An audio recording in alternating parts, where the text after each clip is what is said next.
In our previous video, we introduced the inference questions, while also discussing the importance of the process called active reading.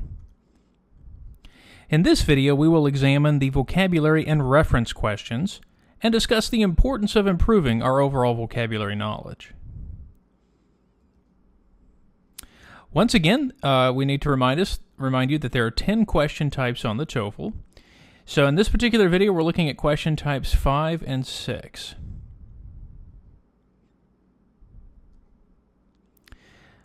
As we have in the previous videos, we are using the TOEFL Quick Prep download provided to us by ETS. The link to the download can be found at the bottom of the screen. Please make sure you've read and skimmed through the entire reading passage before we continue. So, let's look more carefully at vocabulary question number 5. Now, the first thing we need to recognize that answering questions about vocabulary on the TOEFL involves understanding how words work in context. So, not just the dictionary definitions that we might normally think about, but also how the words function in a particular text. So, let's review once again the difference between academic vocabulary and technical vocabulary. Again, academic vocabulary are those words that can be found across a variety of academic disciplines, especially when reading. So, for example, the word analysis kind of has basically the same meaning in different courses, science, history, and so on, though the actual method of analysis may be different. Technical vocabulary, or also known as terminology, tends to be very specific to a discipline. So, for example, it may have other meanings depending on the context. For example, studying the idea of a bond in chemistry is probably going to be different between the bond that a mother and child might have. Now, why is this important? Well, on the TOEFL, the thing to keep in mind is that vocabulary questions are usually about academic words, not technical ones. So again, you won't necessarily have questions specifically asking about a biological process. However, it is a good idea to know those ideas, because part of the idea of the test is to see what you can learn from reading.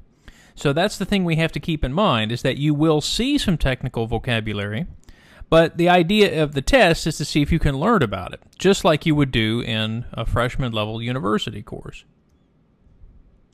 Now, what I generally tell students is it's to your advantage to improve both academic and technical vocabulary.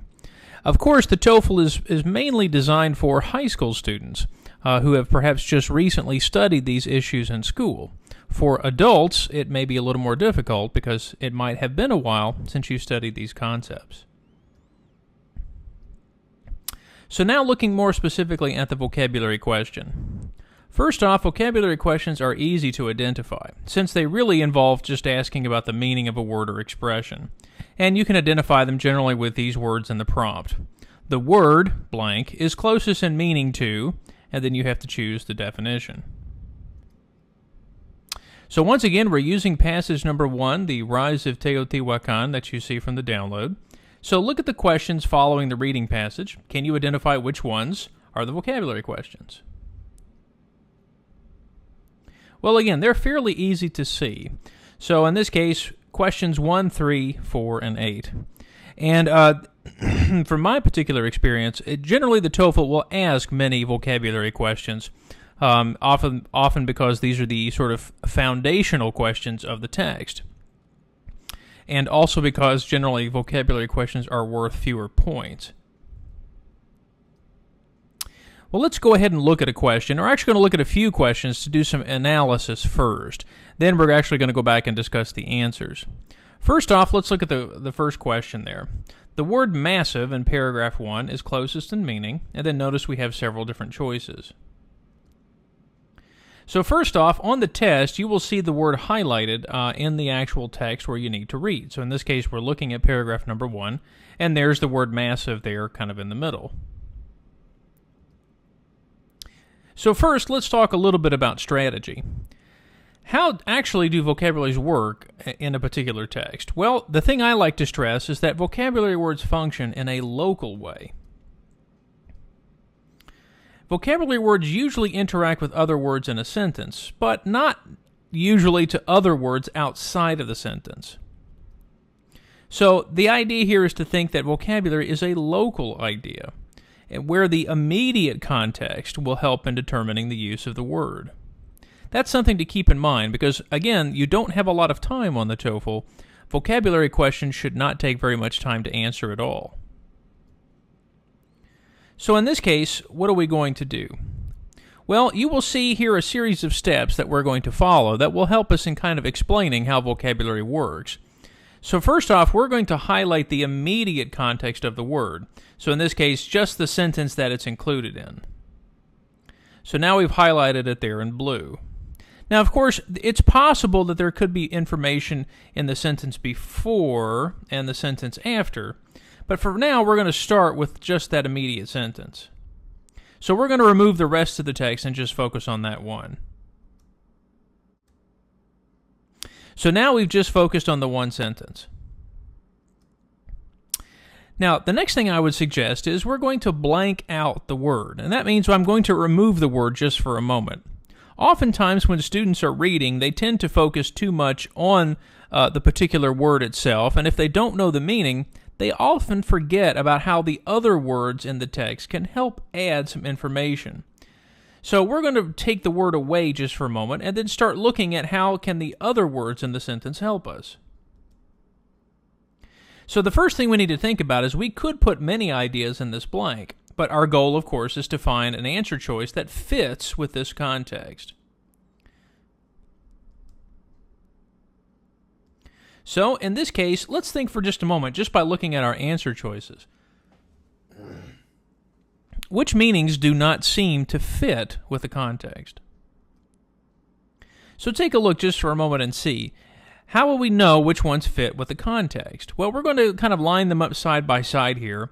And notice I've removed the actual prompt just for a moment. Now, what we're going to do is just take a moment and think about if we inserted each word or idea into the blank. If we only focused on the blank, it's very possible that all of the words could describe and the words that follow. So, for example, let's focus on the immediate context first. So, for example, we look at the word religious edifices. Okay, so notice I'm going to underline or kind of highlight religious edifices for just a moment. Now, if I just look at that immediate context, I could potentially put any of the words here in the blank. Ancient religious edifices, carefully planned religious edifices, very large religious edifices, and carefully protected. So in a way, they all seem like they could work. So as you can see, the immediate context may not necessarily always give us everything we need. Now, of course, we also notice here the words before the blank, and that is a number of. So basically, it's referring to that there were many of these. So this kind of gives us a first start to think about that maybe we need to continue moving out from the immediate context and look at some of the other words in the sentence.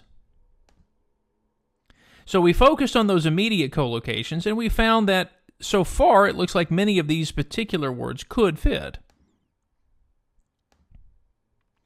But let's talk a little bit more about immediate context. This is also known as collocations, or sometimes pronounced as collocations. First off, collocations are referring to the immediate connection between two or more words. So in other words, words that kind of directly work together. Now, they are not necessarily defined by their grammatical relationships, but you will notice that they are often grouped in these typical ways. Probably the most common is when you have an adjective describing a noun. Oftentimes, adjectives give us some particular quality about a noun that distinguishes it from different nouns. For example, if I said a red truck compared to a blue truck, obviously those would be two different ideas.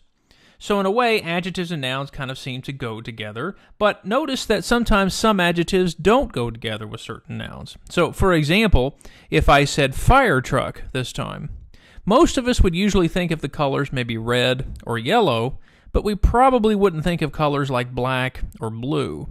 So that kind of gives us an idea too that collocations often are defined by logic as well. Now, there are other grammatical relationships here we see, subject and verb and object. So a lot of it does depend on what kind of makes sense together. Now, the question is, how are collocations defined? Well, some are just things that we have every day, and of course, this might depend on cultures.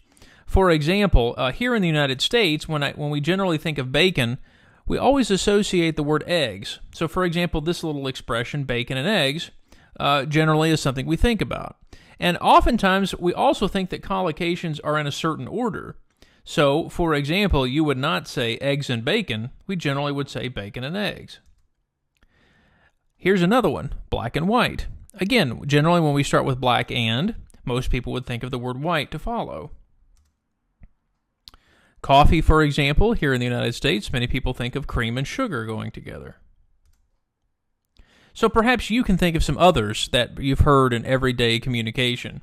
These are just a few examples that we might use that are kind of defined by our culture. Some, on the other hand, are kind of defined by their context. So, for example, a lot of idiomatic expressions might be defined based on their particular use in culture or context. So, for example, saying that somebody's a really big deal. Notice we don't say a very large deal. An expression that you might see on packages that say satisfaction guaranteed. Again, the idea here is that these particular words seem to go together.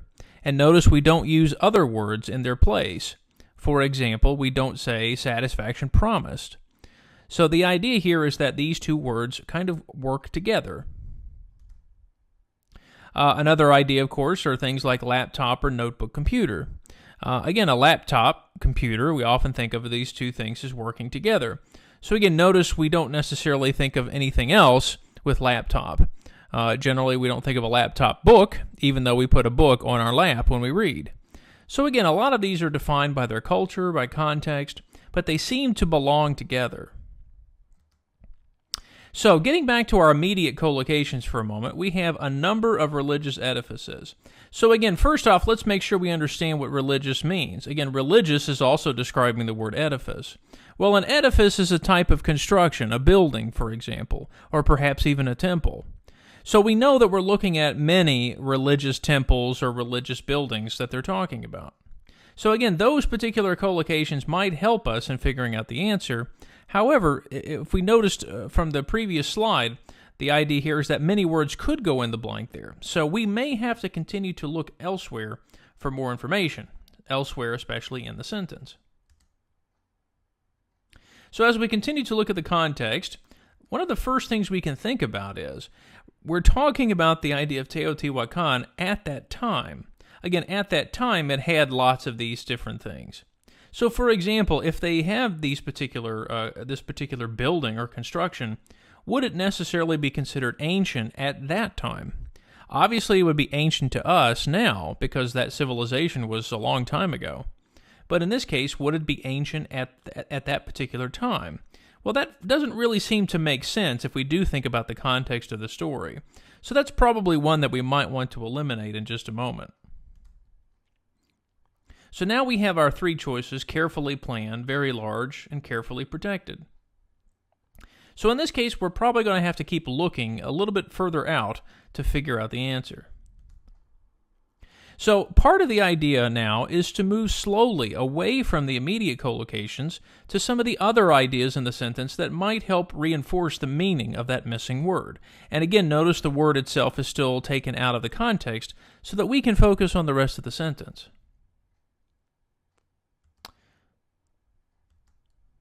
So, which ideas, as we're looking through the sentence, which ideas seem to stand out? Which ones seem, for example, to be repeated or perhaps even restated? Notice that we have a list of ideas here. Well, I noticed right away that we seem to have a list of things in terms of their size. If you notice, for example, we have over 2,000 apartment complexes. That seems like a lot. A large number of industrial workshops. So I noticed that these two particular ideas do seem to be repeated a little bit. So perhaps it's possible that the word we're looking for is C, very large. That's a possibility. We also notice down here that they talk about a regular grid pattern of streets and buildings. So again, it's also possible that it could be something that's carefully planned. So once again, we have to kind of keep thinking about which words we're going to use.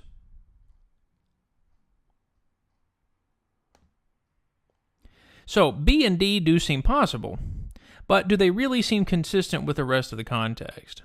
So for example, we talked about B. B might be one we might want to keep, but D, carefully protected, doesn't necessarily seem to be supported by anything else in the text.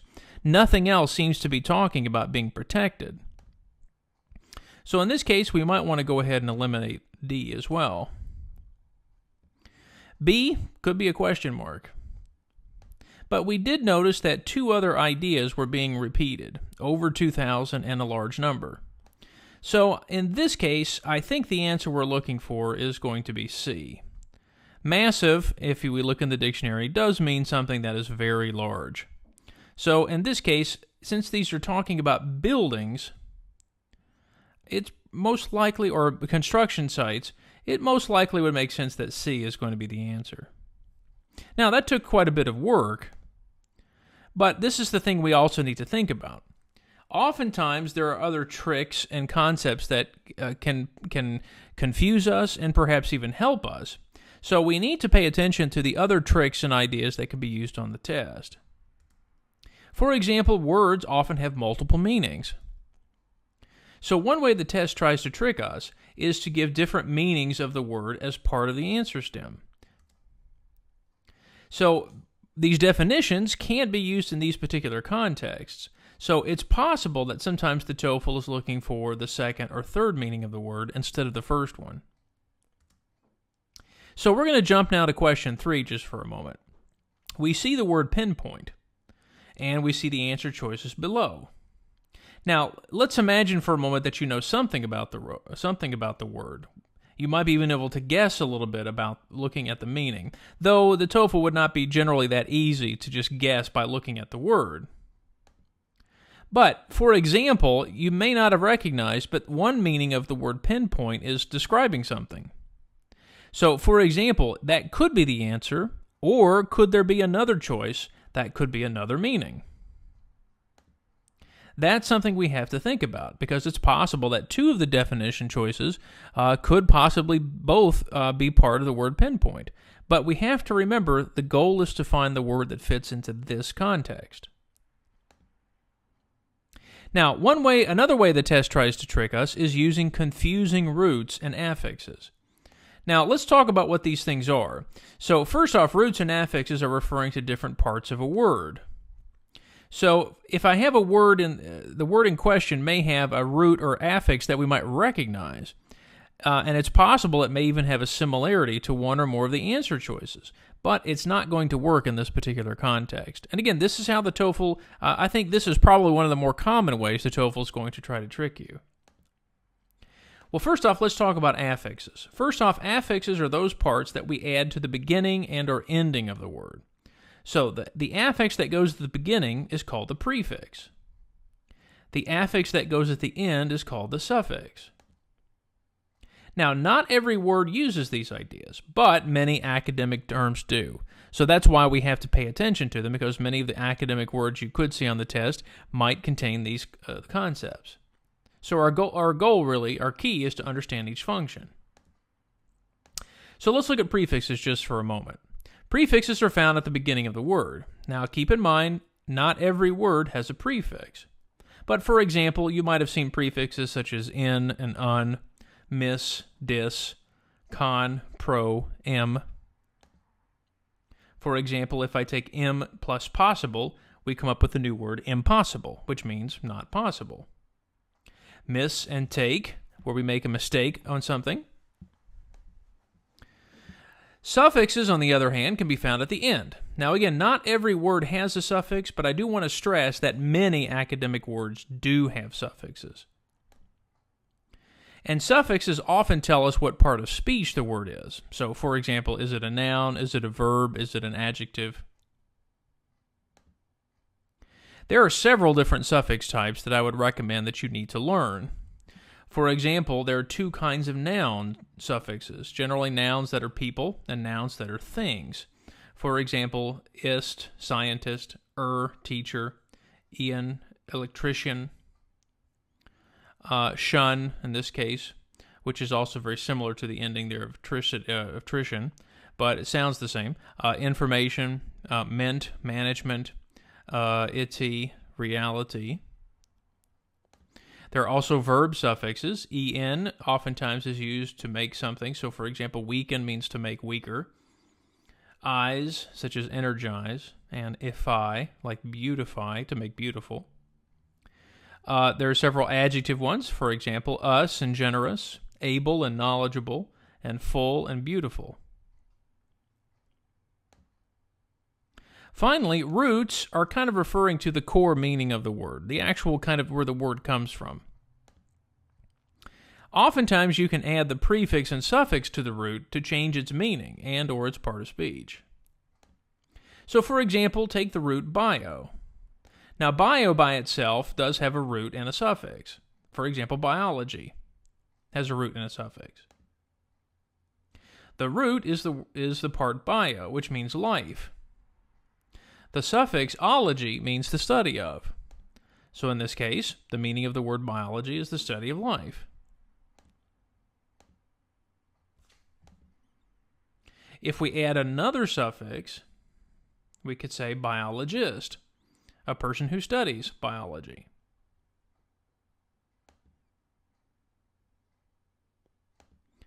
If we added another prefix, and again, it's very possible to have prefixes and multiple suffixes and so on. For example, we take microbiologist. We have now created a biologist that focuses on the study of microscopic life. Now, we're jumping around a little bit just to do some analysis. So, for example, notice in question number 4, the word ingenuity appears to have a particular prefix. And in fact, it even has a suffix as well. And if we look at our 4 choices, again, obviously it helps if we know the meaning of the word. But notice, is there a possible way that we could be tricked here? Well, one thing we could notice is that part of the word, the root of the word, this middle section here, and I'll highlight using our pen tool, is the middle section here is the root of the idea. Well, it kind of looks similar to the word genuine, which is similar to kind of the meaning of sincerity. But this is most likely going to be a trick. Part of the idea, of course, is that it does contain a prefix. But again, sometimes students are, if they don't know the word itself, oftentimes students get kind of desperate and want to try to find the answer any way they can. So, but most likely this is going to be a trick. So we're going to go ahead and remove the word now. Notice in question number 8, the word predominant. Predominant also seems to contain a prefix and suffix. Prefix, suffix, and a root. Pre, domin here, and ant, if we had to divide them into their different sections. So again, we look at these particular ideas. Are there any tricks that we can see here? Well, for example, dominant does seem to be similar to the word powerful.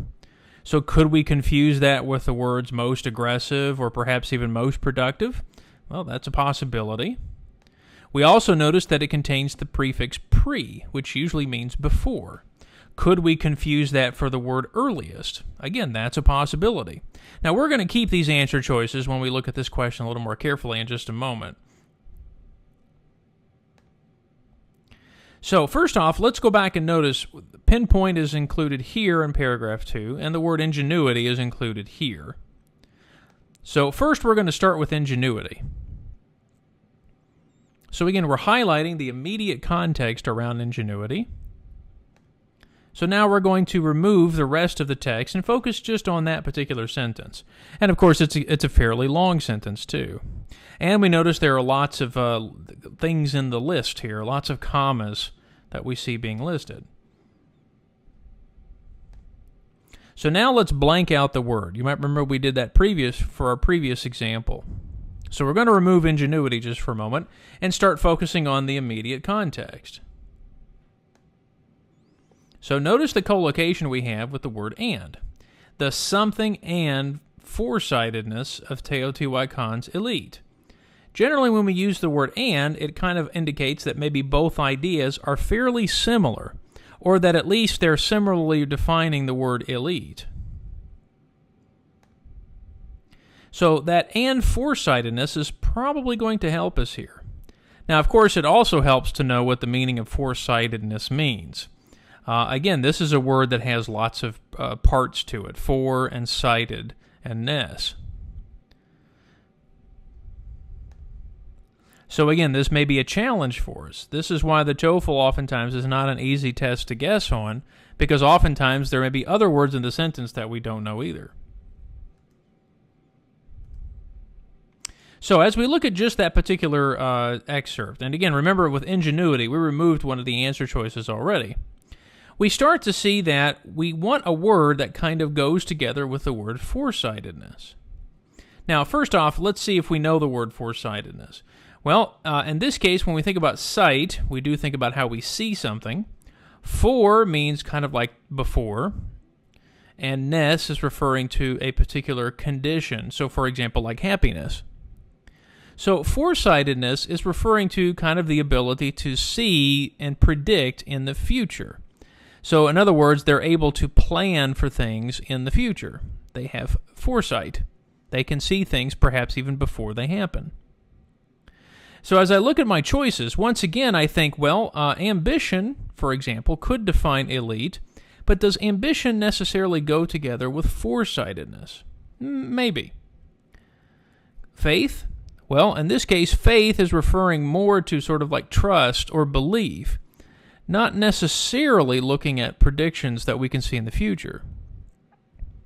And of course, cleverness, being clever itself, would certainly go together pretty well with the elite of Teotihuacán. Again, we're talking about the elite are usually referring to the smartest or the best of a particular society. So again, we've got three good choices here.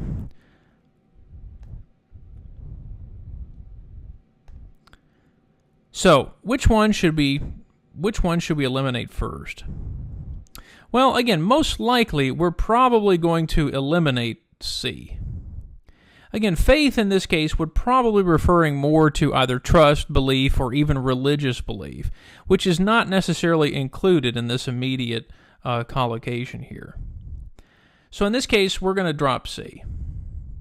With the two choices we have left, we have to think which one seems to go the best with this kind of ability to plan for the future.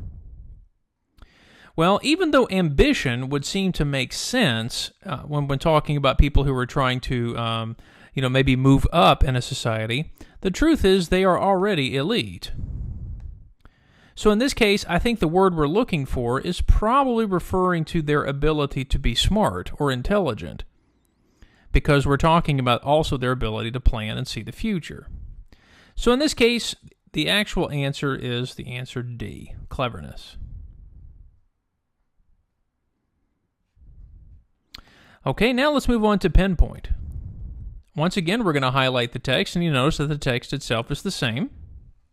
So we're just going to take the immediate sentence itself. We're going to blank out the word just for a moment and focus on the other words in the context. So first off, which words seem to kind of jump out to us? Well, I noticed that in the sentence itself, we have something that's pretty difficult to do. And we also have the fact that the word exact, the exact role is difficult to. So in this case, as I think about the word that's missing, for example, I could probably start guessing already. The exact role of the factors is much more difficult to understand, perhaps. That might make some sense. But notice we probably need to look at the answer choices to start thinking about how to make a choice. So in this case, let's start thinking about which ones could we eliminate first. Well, for example, we probably can go ahead and eliminate B. Even though we can make an argument for something, I think the idea is we still want words that kind of reinforce the fact that we're not sure. We're trying to figure out the exact role. So in this case, I don't think we're trying to make an argument for something. So now we have identify precisely, describe, and understand. Now earlier we mentioned that describe is also one particular definition of pinpoint. And let's see if it fits. The exact role of other factors is much more difficult to describe. Well, that could make sense. Also understand might also make sense. Now let's come back up to A. identify precisely? Well, we notice that precise means we want to be exact. Now, this is something we've mentioned in previous videos, that the TOEFL loves to use these kinds of rephrased, synonymous ideas. So if we're trying to identify the exact role, it might be more difficult to do that precisely. So in this case, it looks like we may have found a good choice for our answer. So we thought about, does describe actually work in this context? Since we think A might be the answer, can we use the word describe? Well, in this case, if we look at the rest of the text again, we're not necessarily having difficulty describing anything. In fact, what we're trying to do is understand something. So in this case, I don't think describe could fit as the meaning as well. So now we really do just have two choices. Of course, at this point, we have to think which one is better. Well, in this case, A is going to be the answer. And I think part of the idea is because they've included the word precisely, which again is very similar to the meaning of the word exact.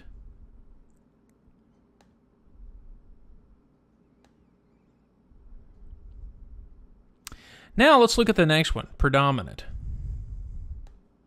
So we're going to highlight the text around it, and then we're going to blank out the word for a moment. So looking at the immediate collocations, notice that we have a predominant force. So something is a force. And it did arise, and again referring to the center, which of course is referring back to Teotihuacán. So again, if we've been following through the story, Teotihuacán was the center that did arrive as this kind of force in the area. So a lot of the article has been talking about what a strong force it's been. So that does seem to have some kind of particular idea. So looking at our choices again, which words or words can we seem to eliminate? Well, we noticed that there were other forces that did arise, perhaps even earlier. So we don't necessarily know that earliest force makes a lot of sense here. So in this case, we're probably going to eliminate D. Okay, what next? Well, again, since predominant is probably trying to trick us with the word dominant, it's possible that most aggressive and most productive don't really make sense here either. But if we had to make a choice, I would say that B is probably not necessarily fitting with the idea of a force. Because again, force usually is talking about perhaps strength. So in this case, which of the two remaining choices makes the most sense? So think about those other tricks we mentioned. We've eliminated the idea of productive, but it's also possible that the word aggressive is trying to trick us as well. And again, as we notice with the word arise, when something arises, it usually means it arises because it becomes the one, perhaps the top or the best. So even though most aggressive would seem to make sense, the word we're actually looking for that has the same meaning is the word principal. The idea here of being predominant means basically that you're the top, that you're the only one. So principal generally refers to the top or the first or the one idea, the main idea that we're looking for. And that would seem to fit quite a bit with the text itself. Teotihuacán was, of course, the main force in the area. And that does seem to fit in the blank. Now, this brings us to a very important hint. You probably noticed that even with the strategies we have been discussing, it's probably going to also be helpful to learn a lot of vocabulary. And that's because I tell students that by the time you get to the test, it's too late to try to guess the meanings of lots of words. You see, I believe that vocabulary knowledge is the most important factor to reading success. And it's very possible to guess the meanings of words in context, but I usually tell students the best test strategy is to actually know the meaning of the word. So keep in mind that on the TOEFL, there really is no substitute for actually knowing the meaning. Now, you might be able to guess very well, and in fact, sometimes the particular parts of the word might help you in identifying at least the basic meaning. But I tell students that if you're thinking about if I actually know this word, well, it's too late to worry about this when you're actually taking the test. As you can see, even in this video, using process of elimination is not going to be very successful if you don't understand the other words in the answer stem or the other words in the text for that matter. So the key is that you need to improve your vocabulary in every way. So, as I tell students, you could study the TOEFL all you want, but the only way you're going to get a better score is improving vocabulary. And I do believe that both technical and academic vocabulary knowledge very necessary here. Now, we've mentioned this in a previous video, but the academic word list is a great place to start to help students improve their vocabulary knowledge. And I will include a link to the main academic word list page that you can go and explore these particular words. And of course, there are lots of other websites that practice the words on the academic word list. But you really need to improve your academic knowledge, and this is a good place to start.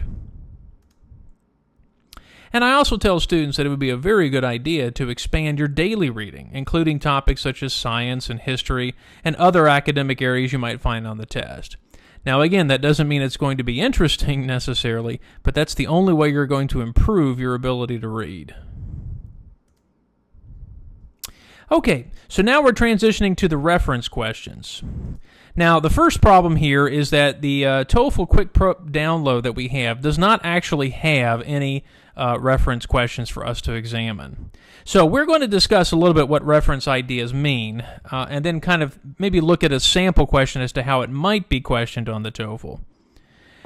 Now, the first thing to keep in mind is that the reason reference and vocabulary questions are grouped together is because both are kind of local in nature, which means we don't have to go too far to answer the question.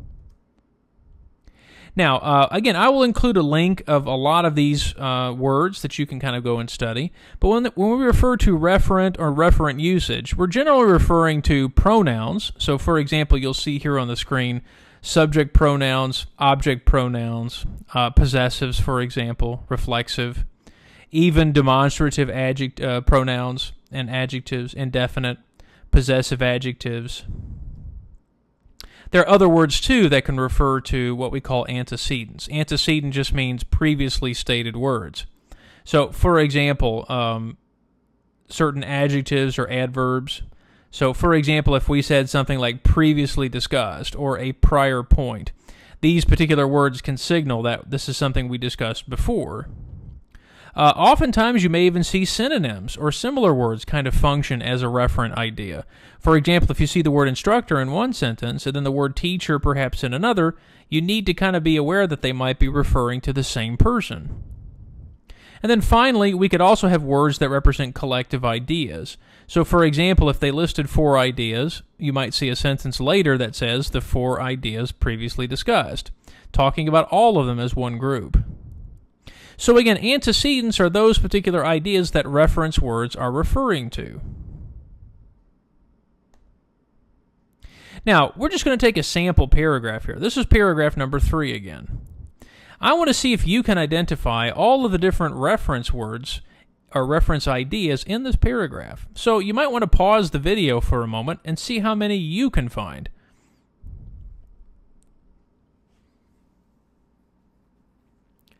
Okay, well now, let's take a look.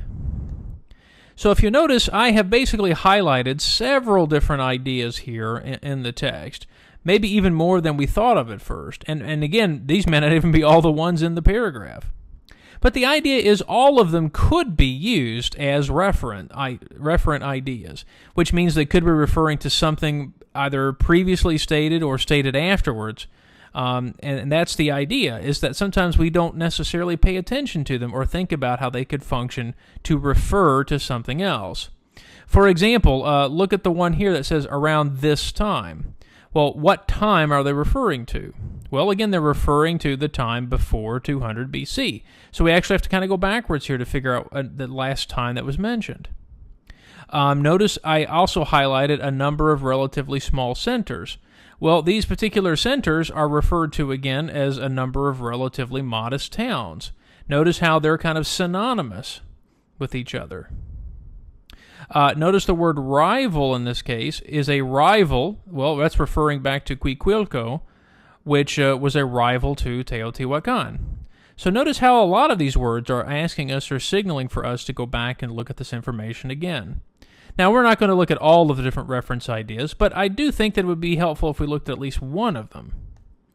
So in this case, I made up a kind of a sample question here that you might see on the TOEFL. I took the phrase, the last factor, and it's referring to. So first off, you'll know it's a reference question because generally we see the word referring to. Now, here are the four choices. The influence of the religious communities, the elite of Teotihuacán, the rise of other cities in the area, or the effect of natural disasters.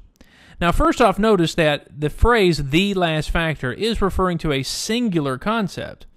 But notice that all of the concepts I have listed here are not necessarily easy nouns. Influence, rise, effect. These particular ideas are more abstract, so it may not necessarily be so easy to find when you're trying to look for the answer. Now, first off, you will notice it's right here at the beginning of paragraph 3. So the first question is, if we're looking for the antecedent, would we look after the word or the phrase or before it? Which direction should we go? Well, in this case, we're actually going to go back to paragraph 2. When it's referring to this last factor, it's actually referring to something we found in the paragraph before it, since this is the beginning of paragraph 3. So, in this case, we're going to start with paragraph 2 and, again, kind of work our way down to figure out where exactly in paragraph 2. So here's the question on the left, and here's the paragraph on the right. How far should we go? Well, in this case, we're going to start with just the last sentence.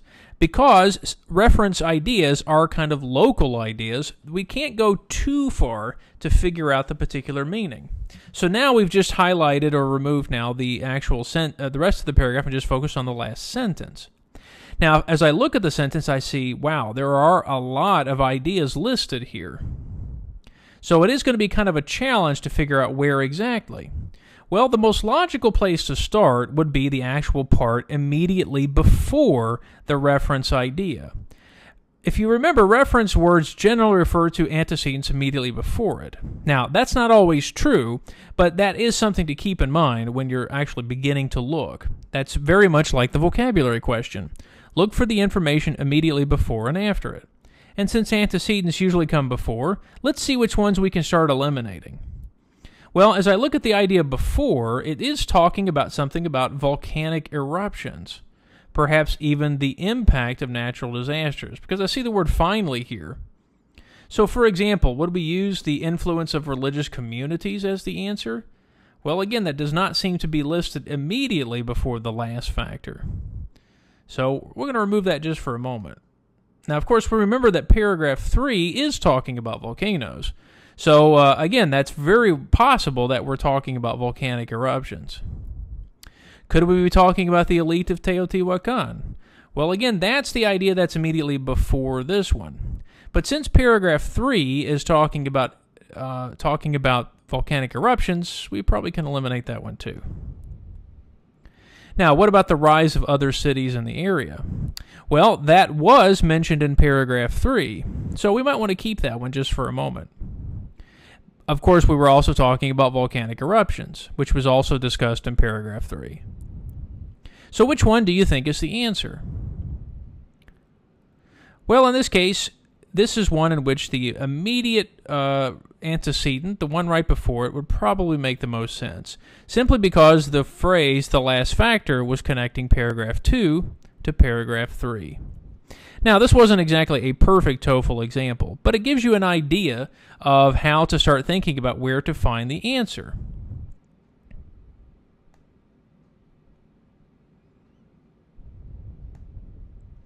So some final thoughts.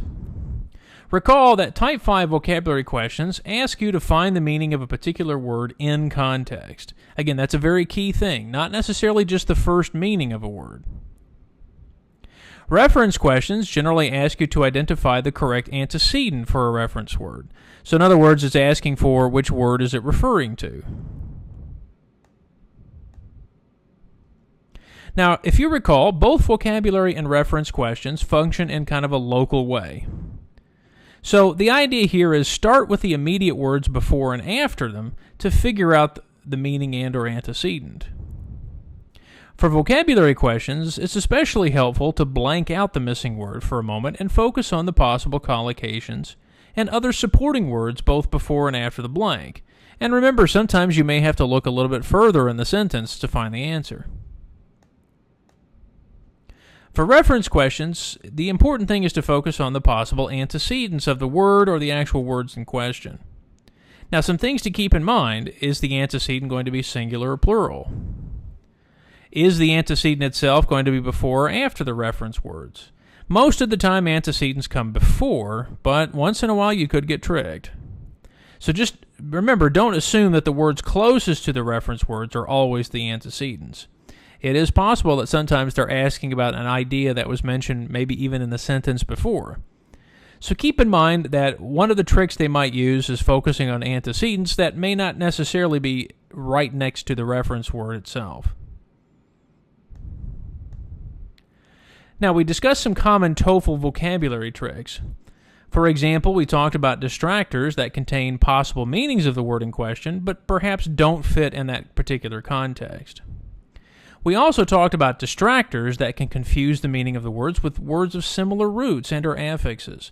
These are definitely common tricks that we see on the test. But as you recall, as I mentioned in the video, there is no substitute for actually knowing the meanings of words. So that's why improving your vocabulary knowledge is so important. Once again, remember that there are lots of prep materials out there to help you. Again, the official TOEFL website, the official guide to the TOEFL test by ETS, a very good book, and our new TOEFL and TOEIC preparation website, which you can find the link and many other links at the bottom of this video. So thanks for watching. We'll see you next time for Part 5, Sentence Level Questions.